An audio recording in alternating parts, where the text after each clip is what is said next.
So it was just an idea that it had kind of been rolling around in my head for a while because my buddy Dan Bulger, who's a wonderful Boston comedian, and I were talking, and he just said offhand one day, you know, there would be no Seinfeld episodes if they could text. That would ruin the whole series. And I think after that, I had seen Gawker did a post on a very similar topic where like most movies from the 80s or 90s even. Yeah. Or would not work. Yeah. You'd have to create. It's actually, I was talking about this probably last night with someone that you would have to create a situation where someone is away from their phone for some unexpected reason, you know, like because everyone just has their like a phone battery dying is now like George can't use a payphone, you know. But I was talking about this last night in context of how, when you look back, how contrived the ending of Slumdog Millionaire is, because the whole thing is based on he's on the show, right? He's on Who Wants to Be a Millionaire, which is exceedingly 2008, and then they're like, he's calling someone, right? But the phone is in the car. Like the phone got stuck under the seat of the car or something. And it's ringing and ringing and ringing. And there's no one there. And you're just like, nobody forgets their phone like that. In 2014, you would more likely see someone with a phone sutured to their arm than someone forgetting their phone in the seat of a car. I don't use my phone that often, but when it's gone, it is high drama. It is. I feel disconnected. You're disconnected. It's expensive. It's invasive if people find it. I just put a lock on my phone, a bike lock. No, I laughed at my own joke first, which is the worst form. But I just put a numerical lock on my phone because I do work stuff from it now. Where previously I was just like, I don't know, you're gonna have to comb really hard to find anything interesting in here. Did you get started in comedy in Boston? I did, yeah. What was that like? Because I hear that's a very interesting scene. There were so many different kinds of rooms to perform in and so many different kinds of comedians that you could really look at any kind of comedy, stand-up comedy specifically. I know Bill Burr's from Boston. Yep. Jonathan Katz is from Boston. Those are two very different styles. The opposite ends, I would say, of the stand-up spectrum, where Jonathan Katz is like kind of surreal. Took my daughter to the circus today, traveling circus, so I have no idea where she is. But she's, they weren't doing well either. They had a low-budget freak show. They had a bearded man. No Siamese twins. Two guys with a joint checking account. But yeah. And then Bill Burr is just like, I'm telling it to you, and I'm telling it to you fast, and it's loud, and it might be ugly. I'm at that age where everybody I know is getting married. Let me ask you a question. Why the hell do people keep getting married? You know what I mean? Isn't anybody looking at the stats? You know what I mean? 3 out of 4 marriages go right down the shitter, right?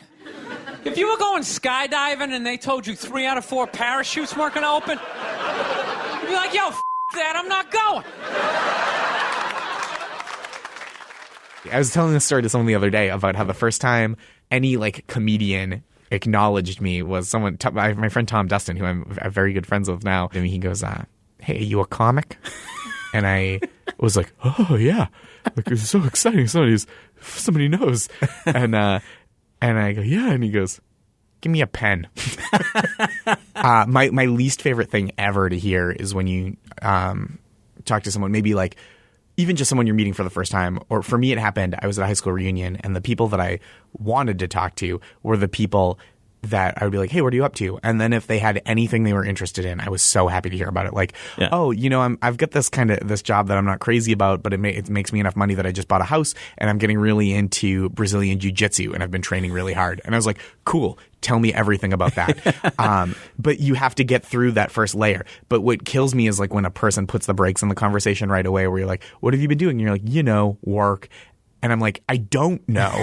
I haven't, like, I'm very fortunate in that I've only ever had jobs that were, if not fascinating to me, like for me to talk about, at least novel and interesting. Yeah, what has your career been like? So I moved to New York in the summer of 2010. So I've been there 2011. And before that, I was doing stand-up in Boston, but my day job was I taught preschool. All I know about New York is Woody Allen movies. And so it's romanticized in my head. And I feel like that's where, like, comedy is really happening in New York. Is that true? I think that is true. The fallacy is that it's the only place where comedy really happens.